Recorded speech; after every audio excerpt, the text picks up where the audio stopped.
found my niche in business aviation. I think the people, all the different services that it takes to make business aviation run. The airplanes, you can't beat it. You can't beat the airplanes, the technology that goes into it, the performance, the cool factor, you can't beat it. But it's also the people. That's probably what kept me around more than anything, is it just the community of business aviation. For sure. And I like how you mentioned too, LinkedIn. I cannot emphasize that enough. That is a huge networking product service that just you need to take advantage of it. Hello and welcome to the Business Aviation Collective podcast, sponsored by LD Aviation. Today we get a chance to talk to Lee Brewster.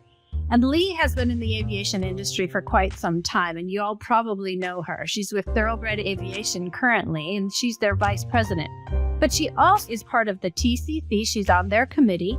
We're going to talk about that as well as the Texas Women's University. She's on the advisory committee there.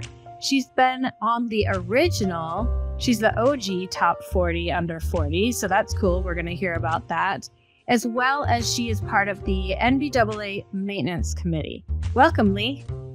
Oh, thank you, Lindsay. I'm excited to be on your podcast and really kind of honored and a little humbled to be on here. I've heard some of your past guests, so thank you for including. Yeah, and I'm so glad you're on with us as well. You and I, we've known each other for many years in the aviation industry, and I got a chance to talk with you on your podcast, which I hope to hear about in a little bit. But I start off my podcast because this is something that's important to me, and it's always been really interesting to me, is how did we all get into the aviation industry? So, Lee, could you tell us, how did you get here? So I got here by accident, which I would say maybe about 50% of people in aviation seem to have gotten here by accident. Yeah. So in 2000, I was a young little newlywed, and my husband moved me up to Fort Worth for his job, and the plan was for me to go back to school so I could finish up school, do all that good stuff. And while he was working, and it was because, didn't need to go back to school, and I needed a job. So I went back to school at Tarrant County College at TCC, and I got a job as a student worker there. And it just happened to be in their aviation maintenance program. And so I went there and I actually worked in the library. And so I was helping students go through manuals, and I was filing microfiche for hours and hours and hours. That was one of my primary jobs. So those of you that don't know what microfiche is, you're very fortunate. I know. I was going to say, I wonder if the kids even know what that is. Google it. There's probably a YouTube video when you look back in the 1900s. There's a microfiche. But yeah, the early days of research. But I started there, and that became a full-time job. And so I was actually working with the aviation and the railroad programs. And in 2003, late 2002, early 2003, I started work on the National Science Foundation project, that became NCAT. And so that was really when I started getting involved with the industry as a whole. And NCAT was the National Center for Aircraft Technician Training. And it was an industry initiative to start creating standards and certifications, industry standards and certifications. So, there's no authority given, no return to service. This was just a way to start defining certifications and different skills within aviation, initially with avionics, because there was nothing for the avionics techs. Get the FCC license, but, it's different. It wasn't necessarily that. So I started with that. So we started that in 2000, like I said, late 2002, early 2003. And just a couple of years ago, the certifications are now recognized as an alternate means of compliance in Part 145 repair stations. So they're now part of, it's pretty exciting when you see it. ASTM International now manages it and manages the certifications. Now the committee is kind of known as F46. So if you look at the aerospace personnel standards that ASTM has, that's where they came from. Okay. Hundreds and hundreds and hundreds of people working extremely diligent over the years to kind of identify this and not wait for the FAA to do something else about it. But, it's airframe and power plant was, but that's how I got involved in it. I learned lots of really big words. I learned how to use them right most of the time. I always said if I'd known that I was still going to be doing this so many years later, I would have at least gotten like one of my licenses. But by the time I realized I really wanted to do this, I was traveling too much to go through a traditional A&P program. So I did that, and that had me working directly with the industry, doing a lot of facilitating, listening. I mean, when you can have, they were consensus standards. So you're sitting there with a whole room full of avionics subject matter experts from across the entire spectrum, every branch of the military, OEMs, repair stations, the airlines. And, when you're able to get a consensus standard between them all, you've done something pretty special. So I'm very, very proud of that. You're kind of listening to all these different parties and all their different views on what that should be and consolidating that all into one sentence, paragraph, etc. Well, right. Exactly. So, I mean, it was finding like what were all of the knowledge and skills that were required for, we'll just say an avionics technician, and what were all the knowledge in schools, and then organizing that, packaging it, and then figuring out how to assemble it in a way that, one, you could assess for the certification, but then also provide to educational institutions so they could train. So how do you bridge that? And, one of the things is everything's important. You just got to find a place for it. Mm-hmm. It may not be the core, but it could fit in different areas. And so, it was a lot of figuring it out, and, did that off and on. Also was a student advisor. So I stopped to talk to students for the maintenance program and then eventually the flight program. I had to make a decision if I was going to stay in academia or stay in aviation. And obviously I chose aviation. And so that took me to flight safety.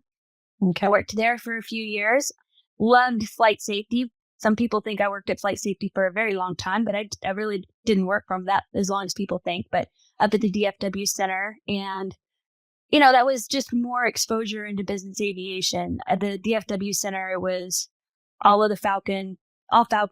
We were there for the entry into service for the PC-24. So I helped with all of the maintenance training for that. The mid-cabin Gulfstreams and the legacy large cabin, we did all of that, as well as Honeywell engines, avionics, Pratt & Whitney. There's a little bit of everything. So you got exposed to a lot of really great people. One thing, it was everything from, the 8X was just being introduced to the people who were using the PT6 and ag applications down in South America. So I could have a whole range of customers. And it was awesome. It was a lot of fun. I really enjoyed that. And then I had an opportunity got a call. Importance of your LinkedIn network is, next thing I knew, hey, what do you think about getting to the aviation software world? And I was like, well, I've never thought about the aviation software world. And we were like, that's okay. You know how to talk and listen to people, and you've got an extensive maintenance network and background. And so the next thing I know, now I'm learning operations and software, and did that for a few years with Flight Docs, which then became ATP. And, that was a whole new experience, which is a little funny because my first real job, I guess, way before we moved to Fort Worth, was actually working for an internet service provider and working in software and working in different things back when it was dial up and you were lucky if you got D24. Exactly.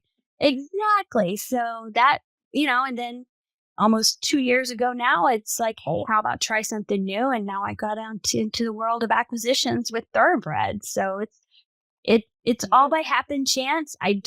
Somebody asked me the other day, how do I do what you do? It's like, don't take my route. If this is your end goal, you can definitely figure out a much better route to do that than what I did. But I could probably tell you how to do about 5 different things in aviation. We've done different things, but I like aviation as a whole, really kind of found my niche in business aviation. I think the people, all the different services that it takes to make business aviation run, the airplanes, I mean, you can't beat it there. You can't beat the airplanes, the technology that goes into it, the performance. I mean, the cool factor, you can't beat it. But it's also the people. That's probably what kept me around more than anything. Is it just the community of business aviation?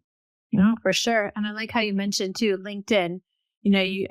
I cannot emphasize that enough. That is a huge networking product service that just, you need to take advantage of it.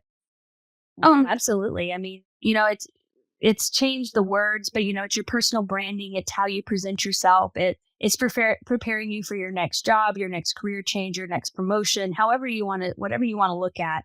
It's it's a valuable resource. Just, Yeah. I mean, it exponentially builds that community and your network on what you want to do next. Totally. Okay, so I have a question about, you did a lot of stuff in maintenance, in the maintenance world in the beginning. And first of all, I think aviation in general doesn't have a lot of women, and I don't know exactly what the percentage is, but there's not a lot of women in it. But I think there must be even less women in the maintenance side. In fact, I think I only know one maintenance manager that's a female, Christina, who's awesome. But did you find that same thing? Yeah. So there's definitely underrepresented in aviation maintenance. There are definitely more. I'm pretty fortunate. I've been, the longer I've been doing it, the more females have been around women who are just, kicking ass, taking names. That's what they're doing. And they're phenomenal. Elaine Carabatsos, she's actually the director of maintenance for Boeing Executive Flight Ops. So she's been doing that. It's her second DOM position. Shannon Hodgkin, she's with you. Yeah, she was at Coca-Cola. Yeah, so there you go. That's where back in your old world over there. Yes. But there's a lot of women that are doing more, and there's younger women that are coming up. I don't know if there's necessarily the quantity that you'd like to see the quantity increase, but at the same time, I will say very excited about the quality of the women that are coming in, the young people that are coming in. They're making they're doing a wonderful job. I mean, they're coming in from the military, or if they come in through the traditional routes, there's different ways that they get there. But I would say I'm very impressed with the quality of the women that are coming in and making maintenance their career path. So definitely, you can always work on the quantity. There's a lot of competition. There's a lot of competition for the workforce. I mean, and especially with something that takes like aviation maintenance or even a flight program, it's different. You're looking for a certain type of person, certain skills, aptitude, different things. And those skills and aptitude are in a high demand across many, many industries. So, okay. But I will say I have been very impressed, and I'm very excited about the quality. So you're saying that the competition for this type of job is not necessarily just aviation maintenance section. It's for the skills, an overall overarching skill that is looked for in many different industries. Absolutely. I mean, male, female, whatever, it doesn't matter. This is a skill set that at one time, I think, some schools, depending on the school and your location, up towards the 50 to 60% of the students weren't actually entering aviation. They were finishing A&P schools, but they weren't actually entering aviation. So the skills are such a high demand, and there's such a finite pool of talent. So, you gotta get them, and then you gotta take care of them, and then you gotta develop them, and give them enough time to understand what makes this industry special and where they see their careers going. Mm-hmm. Yeah, very cool. I wonder too, your pilots sometimes, which we talk about more often, I think, than maybe schedulers and maintenance department. We talk about the entry or the barriers to entry being a lot of times you might be the caregiver, the female might be the caregiver, that type of stuff. But that also applies to the maintenance section, right? Because again, it's not a 9-to-5 kind of job. It's still just like the rest of business aviation. No, I would say that. But then I also think, though, that a lot of the same women that might be looking at the different careers, like somebody that they understand that. I mean, it's very similar to going to the medical field, which is predominantly women. Like you go into nursing and anything like that, it's going to be predominantly women. So I don't know if I would say that that's because you're kind of fighting for those same people, like those same people who may want to be like a nurse who are. There's a mindset that goes there. So you're kind of targeting the same people. So I think they kind of understand that, especially shift work, doing different things. Now, I will say, the pay has definitely gone up. Compensation's gone up on the maintenance side, which has been great. It's always hard to kind of tell people like, okay, let's say you get to go be a nurse, work the same hours, or you can go here, but you're going to make this much, twice as much as a nurse, and you will be doing something else. So, there's different things to consider when people are looking for careers. Now, granted, there's no way you would get me in a medical field. I don't do blood. I don't do bodily fluids. I don't do that stuff. Praise every person that does that. Right. That is not my world. I'm okay in an emergency, but unless it's emergency, it is not my world. So God bless all those people that do that. But so there's definitely, I think sometimes people are, you talk about it with the pilot. And when I was talking to pilot students about entering, sometimes maybe I'm too much of a realist. It's like, no, this is what it's going to be for a while. It's going to be hard. It's going to be lots of hours away from home. There's a lot of, but you put in the work and it'll be worth it. But your whole family has to make the decision. I mean, if you have a family and you're going into one of these fields, the whole family has to make that decision and the commitment because it impacts every one of you. And if one of you is not on board, either you're not going to be successful or it's going to be a detriment to your family. Those are big discussions to have, but the benefits and the payout and, like once again, kind of talk about that community. It's like the people kind of make it worthwhile. Yep. Make it where you're going. Totally agree. So now you've kind of transitioned, I guess, out of maintenance, but not really. You're in acquisition. Right. I'm sure you use all of the pieces that you've learned throughout your career with acquisitions because owners have questions in every single department there, right? What's that like?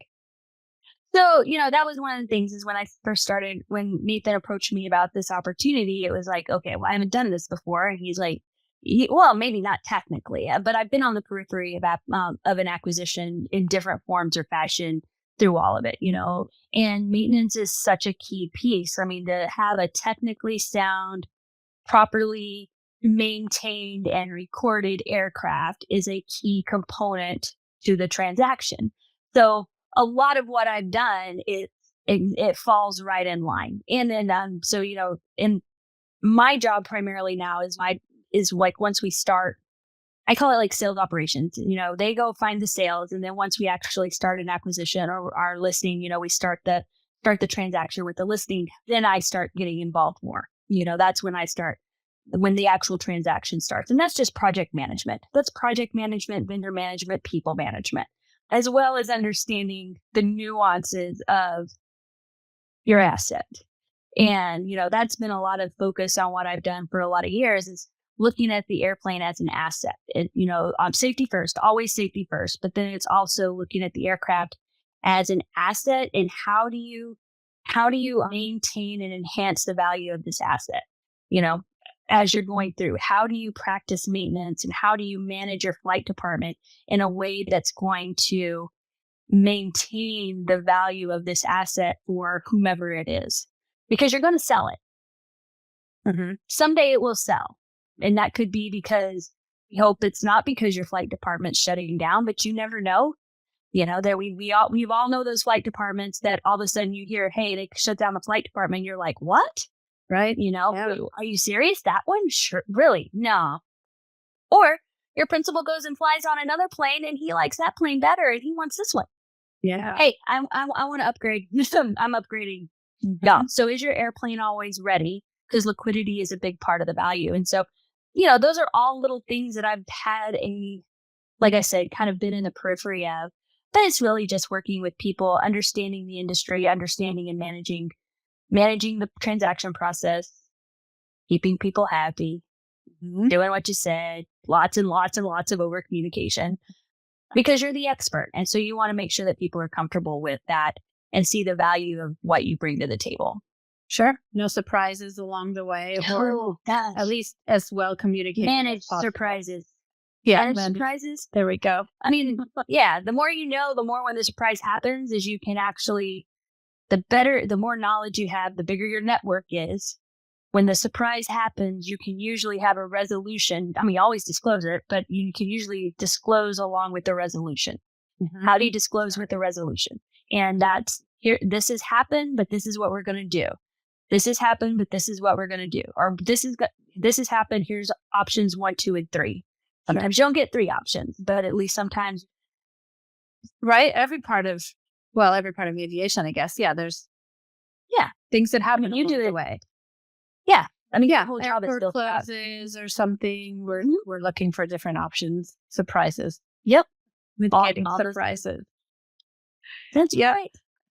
I watch on LinkedIn and Facebook. Sometimes you guys will post a really cool picture of an airplane that you've delivered to an owner. That must be kind of fun. Do you get to go on any of those deliveries? I haven't personally yet, but we've been I will say that when I started at Thoroughbred, they were very kind. I'm now officially an empty nester. So I started like right before my son's senior year, and they allowed me the opportunity to just really kind of soak all that in. So I traveled and I did some things, but really it was more about, I got to stay home quite a bit, but now I'm an empty nester. So now I'm ready to go with the deliveries, see what we need to do. But usually one of us is there. So there'll be somebody, usually the representative will be there. I know we got a couple of people on the road this week doing some different things.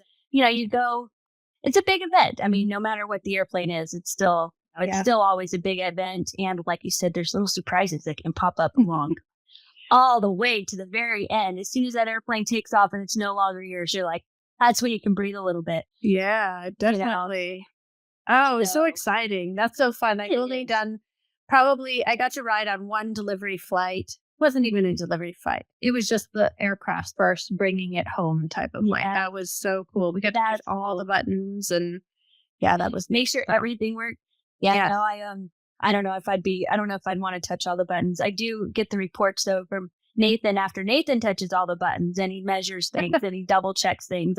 Whenever anybody asks what exactly do you do, sometimes I'll send him his inspection reports and I'm like, this. And they're like, oh my gosh. Like, yeah, he's very, very thorough. Yes. Very, very thorough. There's a wrinkle there's a thoroughbred. Exactly. Exactly. And very, very, very much so. But yeah, it's fun. It's fun to see the people get excited about it. It's fun to, it's a big deal. Big deal with a lot of moving parts. Lots of moving parts. Sure is. Well, let's switch gears just a little bit. And I want to talk about some of the advisory boards and some of the accolades that you've been given. You were part of the very first group who got top 40 under 40. So what was that like? It was the weirdest feeling. It was a very, very, I'm very honored. Very, very honored. I kind of knew it was going on. I didn't know. You don't really know you've been nominated and you don't know who nominates you or what that process is like. You don't know unless somebody tells you. So then the next thing you know, you have this, and we had to laugh because it was just so, and then granted, I've been very involved with NBAA since 2003. I know the people very well. People think I worked for NBAA. I've never worked for NBAA, but I've been very involved in the maintenance conference and lots of things for many years. So when you see your head, like, I don't know if you remember SDC for that. It was in San Antonio. Yes, I think San Antonio in 2018. And you go down the escalators. And when you went down the escalator, there was a banner. If y'all have never seen me, I'm not a very tall person. I swear my head was taller than me as I was going down. And I was just like, oh my Lord. I was like, oh my God. And then there's like these cutouts of you everywhere. And it was just like, it was overwhelming, very humbling. I love seeing those cutouts. Those are so much fun when you watch them. Cutouts are so fun. Yeah, we had they had them in Orlando for base, and I was working for Flight Docs at the time, and it's not very far from Fort Myers, Florida. So they actually took my cutout and took it back to the office. So my cutout was back at the office, and they took it. It was at our Christmas party, all that fun stuff. That's awesome. You could decorate yourself with a. I know. I was like, I thought they were going to use it for like target practice, see what they could throw at it. Every time Doug started to get a little frustrated with me, he could just launch like a dart at my head or something. There you go. Exactly. But no, it was really neat. It was like I said, it's an interesting group to be part of. This sounds a little funny, but like my husband told me a few years ago, he's like, you need to make sure you're making new friends, Lee, because all your friends are about to retire.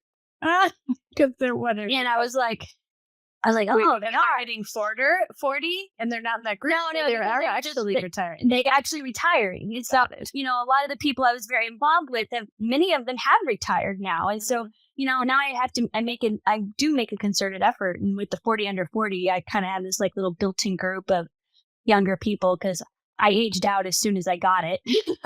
I was like, I aged out. I was like, okay.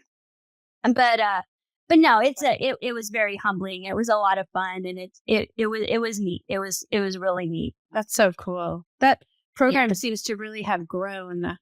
Oh yeah, and I mean you look at it though, and I mean kudos to the YoPro Council, because I don't know how you would only pick 40 people, because it's not just. I mean, there's all the different categories. I mean, there's so many exceptional people that are in this industry. I mean, you look at, I mean, for everyone that they name, I can name 3 more that I would say would be worthy.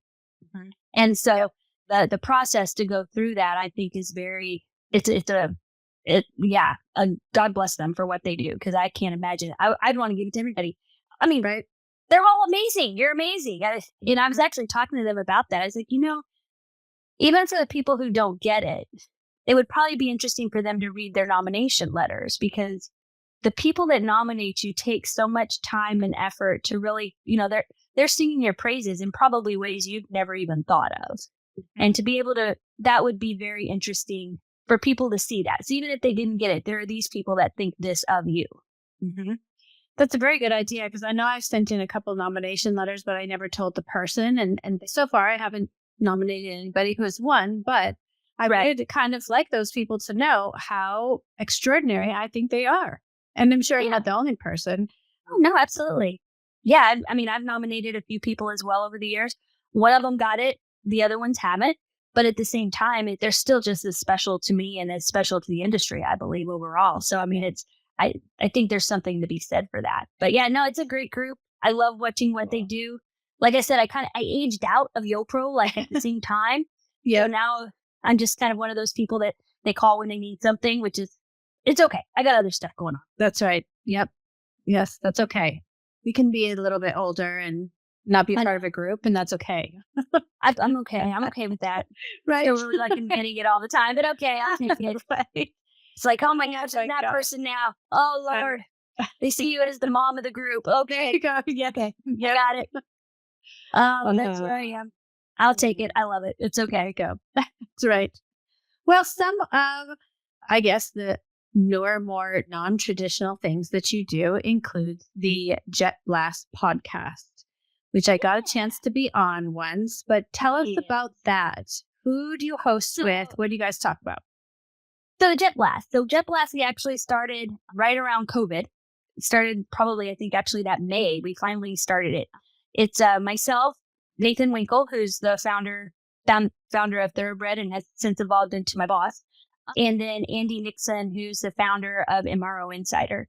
And the whole purpose of Jet Blast was really just to talk about things we find interesting in aviation, not only the subjects, but also the people, primarily business aviation. Sometimes it tends to have more of a maintenance focus, but not. But really, it's just supposed to be open conversations, candid conversations. We don't, it was, some people were like, oh yeah, that's just raw and real. And we're like, well, yeah, mainly because we don't know how to edit. We tried, we accidentally deleted it one time. Oh, no. So mainly it's because we don't know how to edit. And that's why you get such a raw, unfiltered version of what we have. But that's what we wanted it to be. And it's been an amazing journey. And we've been on a bit of a hiatus, just kind of, just been on the road, coordinating 3 people's schedules along with the guest and trying to get everybody to where we can record it's been rough. Yeah. And so we have been on a little bit of a hiatus, but we're like, God, we gotta get back going here. And we probably will. We just need to kind of, I don't know, it'll probably, it has to stay the same. There's no way it can be very different than what we are, because we are who we are. I love and it is fun. And I like your format too. So my format is usually one-on-one and stuff, but your format, you have 3 of you guys asking questions. Sometimes you have more than one guest, or is it usually just one? Usually just the one. There's been a couple that we've had 2 guests. We were the fireside when we had 2 guests. Yep. Oh my gosh. Sarah and really cool guy who's in charge of like their operation. Don? Fireside. Not. No, it wasn't Don. It was work girl. No, oh, man. I'll find his name. Right? But anyway, but it was, I think he had a military background and stuff like that, but it was Sarah, the 2 of them talking about it. And typically it's one guest, but every once in a while you get the 2. And there's some people who they're like, okay, what do I need to do to prepare? I'm like, not a whole lot of prep. We just want to chat. Just tell us if there's anything you don't want to talk about. But for the most part, it's just really, we just want to chat. And we've had the opportunity to really talk really kind of different people. I mean, like there wasn't like one single like topic, like this is only the maintenance. No, we talked operations, we've talked emergency, we've talked risk management. There's a lot of maintenance in there. We've just had a wide variety, and that's really what it focuses on. Really, are you an interesting person? Yeah. Then we really want to chat with you and see what you think. That's so cool. Yep. So cool. Andy's really great too, that MRO Insider. They have a really neat company as well. Oh, and it's just been growing leaps and bounds and doing different things. And, I love working with Andy, love watching the success of MRO Insider. Yeah. He has some of the same issues as everybody else. Is like, it's amazing. I was trying to tell somebody, they were asking me why aviation people don't want to change so much. And I said, well, in my opinion, I said, it's because you work with something that you like. Okay, if you're in maintenance, we'll just say maintenance, you cannot control what happens with that aircraft. So your what if, or when this is going to happen, when it hits the fan bucket has to be this big, because I know I'm not going to be able to control what's going on. So because I know that I'm not going to be able to control all of this, the little part that I can control, I'm going to keep it very controlled. And I know what's going to happen. I know exactly I know how to use this. Yes, it's not the easiest thing, but this I can control, because this 25% of my job I can control, because 75% of it is out of my hands. Mm-hmm. Whether it's going to be, whether it's an AOG, you never know what's going to happen. Crew change, it could be anything, but there's 75% of my job that I literally have no control over, that I'm purely reactional to. And so that 25% that I can control, whatever. And so Andy helps with that 75% that you can't control. So you still can't control it, but now you have an option to better manage it. And that's where you're going for. Tools at your fingertips that you might not have that access. People. Yeah. And transparency. You're not at the complete mercy of somebody. You have some transparency and options too. Mm-hmm. Yeah. I love his whole it's great company. Yep. Really cool. Oh, yeah. Okay. So tell me some more. Let's switch back kind of to some of your committees. Let's talk about, how about the NBAA Maintenance Committee? Oh, well, I have to say I probably owe most of my career to the Maintenance Committee and my involvement in them. And so whenever people ask me, like, what is it that you recommend, find something you want to get involved in. And you don't have to be involved in everything, but find something to get involved in. And I was running a little nonprofit. We didn't have money. We couldn't sponsor things. We weren't doing 9 million, we weren't going to be your big title sponsors of anything, but we did have time and expertise. And so we volunteered a lot of that. And I volunteered a lot of my time and expertise on a lot of things. And that's where I made my connections. I learned a lot about what was going on. The maintenance committee is a lot of that. So I think 2000, I started working with the maintenance committee in about 2003, 4, I guess. And then in 2009, I became an official member of the maintenance committee. I was the first female on the maintenance committee, like official member. Yeah, it was pretty cool. And then now, and I'm currently in the leadership track. So I'm a vice chair right now. But during my time, I think I did like 9 of the maintenance conferences. Wow. I don't know. It was either chair or co-chair of, I think, 9 conferences. Oh my gosh. Yeah, it was a lot, but it was a lot of fun. And it was a great way for me to give back to what was going on and to be able to be involved. And so that was where I gave a lot of my time and energy, and, and it paid back in dividends for me as far as professionally and personally. I mean, I call it like my work, I just call aviation as a whole my work family now. Yeah. It's not necessarily my direct coworker anymore. It's just kind of aviation as a whole is my work family. Yeah. But no, I enjoy it. I'm currently Andy Keel with EJM is the chair, and Jim Elston with Coca-Cola Consolidated, who, big shout out to Jim. Jim is one of those people who's the director of maintenance, who is now the director of aviation.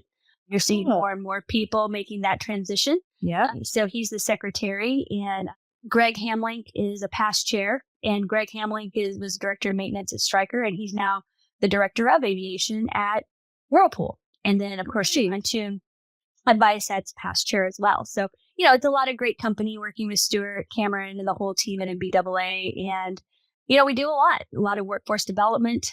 Brian Maloney's done a great job getting everybody kind of organized and hitting workforce development, outreach as much as we can. Scholarships. We have a very robust scholarship program. I don't remember how much we said. I don't know, $11-12 million worth of training we've probably given away over the years. That's spectacular. Yeah. When you look at the value of the training that's been donated over the years, easily. I think that was what our calculation was, roughly around there. And then, of course, we have the regulatory. I actually like that. Don't know a whole lot about it, but I like getting into we have a regulatory and operational compliance team. And that's a lot of fun. I like listening to what's going on, figuring out how to fix the problems, working with the FAA. People say I'm weird, and they're right. That's okay. We need unique people like you to do those, because I have a feeling that would not be up my alley, regulatory stuff. That would probably... Well, I listen to a lot of very smart people, Lindsay, and then I try to take what they say and then put it into practice. But no. That's what I do. I listen to a lot of really, really smart people and ask a lot of questions. That's what I do with that. But I've been involved with that now for close to 20 years. 20 years, yeah. In some form or fashion. My very first meeting with them was through NCAT in 2003. So, nice. Yep. I only remember that that's the year my daughter was born. So that's how I essentially say my aviation career was the year my daughter was born. Oh my gosh. I know. You had a lot going on that year then. Oh my gosh. You and I were talking about it a little bit. You talk about what you get done, and, you have a spouse, you work full time, you have little children, you're going to school, you're doing this, you're doing that. And once you get a little older, you look back and you're like, God, how did I do that? Right. Thank goodness I don't have to do that again. Right, exactly. Now it's optional. Now it's optional now. Yeah, no, I don't have the energy. I know too much now. I was so young and dumb. I thought I could handle everything, and I did. Now I know better. Right. Do not say yes. Although I have to say, I said it with a caveat, because a lot of times when I'm talking to people, we do talk about saying yes. If you want to get into more things, you say yes. You obviously said yes to some really key pieces. Yes. No, you're absolutely right. And, sometimes it is making that, you make a conscious decision to make volunteering and being active a part of your career development. And so, you make that conscious decision. And I made that conscious decision because I don't know if I really made a conscious decision, but I think I intrinsically knew that this was going to help me later on. This was something that the more I did here could pay dividends later. And I think I just kind of knew that. So now I can say it. Now I'm like, okay, looking back, yeah, absolutely. Being involved and volunteering was part of my career development plan. And finding an employer that does that and supports that is... Well, you can't. So those of you listening, you can't necessarily see our video, but Lee has the coolest fluffy dog. What kind of dog is he? Like, he looks like the one from Nana and Peter Pan, kind of. The dog named Nana. Yes, he's a Bernedoodle, Bernese Mountain Dog and Poodle, and his name is Maverick. Oh, a little over a year old. We just rescued him about a month ago. He's overall very well behaved, except evidently he wanted to chew on my Christmas tree. Oh, all right. Yeah, I guess so. That's the first thing I've seen him actually kind of chew on, but whatever. He decided I'm his person. He stays stuck pretty much right here in the office beside me. Now so he's probably a good 75 pounds. So he looks big. I have the extremes on the doodles. We have the Bernedoodle, and then I have a Pomeranian Poodle mix. I call her a Pomapoo, and she only weighs 4 pounds. Oh, you do. So we definitely have the extremes, and they definitely keep us entertained. That's awesome. So I love the office dogs. I think we totally need to have like a calendar of aviation office dogs or something. Ooh. That'd be kind of fun. I think you could do that. Aviation office dogs. Yeah. I think we could. We could definitely submit that. Office dogs. There we go. New project for us. 2024 calendar. 2024 calendar. Maybe just aviation office dogs. Maybe just do a post each month, and everybody submit your dogs, and then for 2025 we can go back. Like, where's your January Geishers? Yeah. That's a great idea, actually. I love seeing them all. Oh, I love all the animals. I love the dogs. Well, we're dog people. I like other people's cats. Yep. I even like other people's birds. I haven't seen a bird. I have seen a bearded dragon. Yes. And I happen to have rabbits, so I know that's there. But yeah, anyway. Yeah. Well, it's kind of like, I think, is it Tampa? Tampa Airport? Flying through there, and they have the dogs you can pet. They do say pet. They're not service dogs. There's Tampa. There's two other ones I can't remember, but they actually have like the dogs that roam around, and it's their job to just love on people, and you can pet them and love them. I think it's the best idea ever. Yeah, I didn't know that, but that would be, yes. That's a great idea.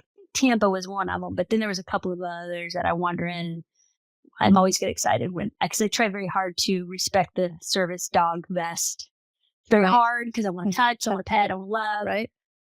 But I respect the service dog best. So cool. Yeah, no. But yeah, that's little Maverick. That's so cute. So cute. Well, sorry, I interrupted. I just wanted to tell our listeners all what the cute little guy that was behind you. Not little, sorry. Yeah, I'll make sure I send you a picture. Perfect. Yeah. Yes. Awesome. Yep. Okay. So we were talking about maintenance committee. I'm curious, you don't have to have numbers, but I assume it's grown over the past 20 years. Well, it's grown. I think right now we probably have roughly, we probably have about 40 active members of the maintenance committee. We have a couple of subcommittees that have even more people. We have the connectivity subcommittee, which is, they probably have about 60 members, and of those 60 members, there's maybe about 10 who are also maintenance committee members.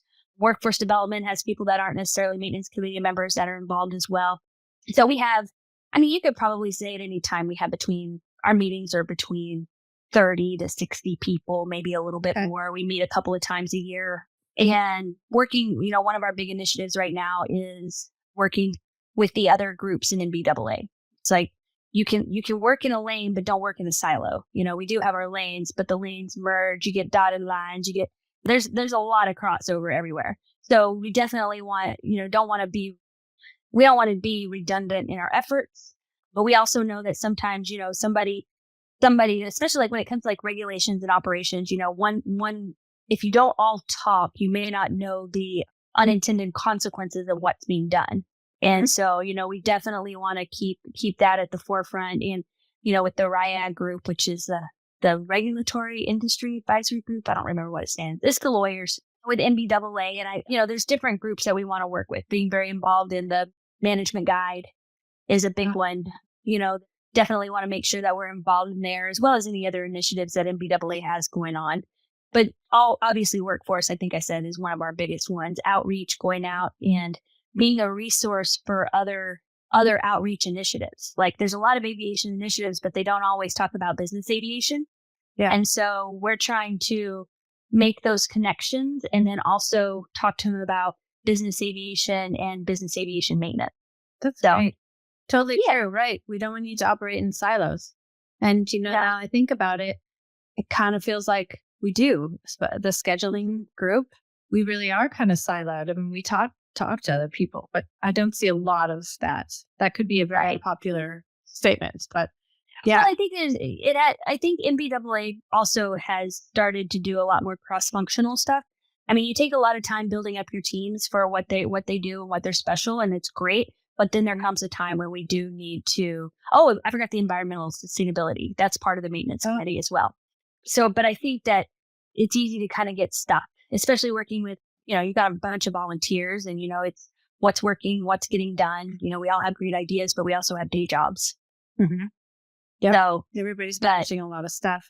Yep, absolutely. Also, just more stuff and more stuff. But yeah, so I do that, and I'm on the career growth group on Iowa, the International Aviation Association. I chair that with this great lady named Christiana Bricks from GE. So we're co-chairs of that group. And so I've been doing that for, about a year and a half, 2 years now. It's a lot about the professional development side of what are those different skills you need to take yourself to the next level. So there's a lot about that, whether it's like negotiating, whether it's communication, whether it's reading financial sheets, it's a lot of that. And it covers all gamuts across the board in aviation. It's not specific for business aviation. IAWA.org. And they're working on, they don't have a whole lot of business aviation people in there. So I'm trying to work on that and get more of a little Biz AV representation in there. But so I've been doing that. And then I sit on the Tarrant County College. You know, they can't get rid of me if they tried. So I currently serve as the chair of their advisory committees for their maintenance and flight programs. And I'm just starting Texas Women's University, which is one of the oldest universities in Texas. It's in Denton. And they are actually starting a flight program. And so I've been asked to help put together an advisory committee, industry advisory committee for that one as well. Yeah, that one will be unique because, I mean, of course, all schools are pretty much co-ed now, but Texas Women's is really about, I think they're still about 90% female. So I see their flight program predominantly female-focused flight program. And so that'll be interesting to see how that goes together and how there's definitely a need for it. And they'll be working out of the airport there in Denton. So helping them put together that program. Excellent. That's wonderful. Well, for those who are listening, I will make sure to put links to both of those groups down at the bottom in case you want to check them out. Well, Lee, thank you so much for our time. No problem. Will you find me on LinkedIn? Oh, yeah. Okay. You can always find me on LinkedIn. Sounds good. Okay. So that's the best way. I'll put so LinkedIn, Lee Brewster, and then I'll put Iowa and then Texas Women's University as well in the notes on the bottom. Yep. And TCC. Those are my big things that I do is like volunteering is NBAA, Iowa, and then of course TCC and now Texas Women's University. So those are kind of my big volunteer things. That's awesome. What a great, all the time that you've put in towards aviation in general. And like you said before, not only have you volunteered, that's helped you in your career along the way as well. Oh yeah, absolutely. I give a lot of credit to it. And, you know, a lot of the people wouldn't have known me if I wasn't volunteering and being active. I would have been very easy to stay in my little bubble and not done anything and then not have made myself available to new opportunities. Mm-hmm. Yep.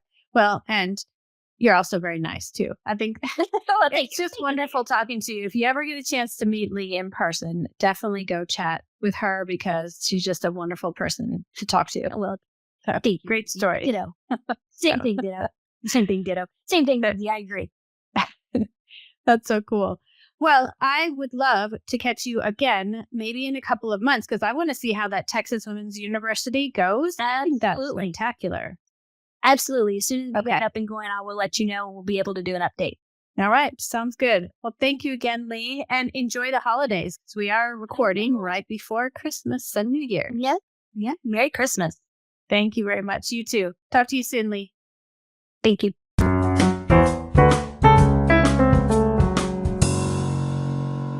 Thank you for listening. Please stay tuned for more episodes and check out our website for up-and-coming podcasts. This has been a production of the Business Aviation Collective, sponsored by LD Aviation.